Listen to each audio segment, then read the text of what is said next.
Welcome to the Startup Funding Espresso. I'm Halti Martin, the host of this show where we talk about raising funding for your startup and the time it takes to have an espresso. I hope you enjoy this episode.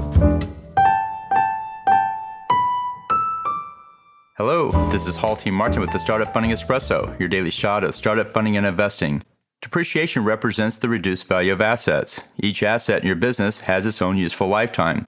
Based on that useful lifetime, one can expense a portion of the value each year over the life of that asset. Depreciation goes on the profit and loss statement and also impacts the value of the asset listed on the balance sheet. Computers, for example, are often depreciated over a 4-year time frame.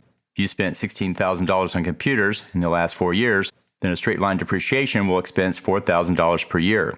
You'll need to set up a separate worksheet for each asset to calculate and track the depreciation.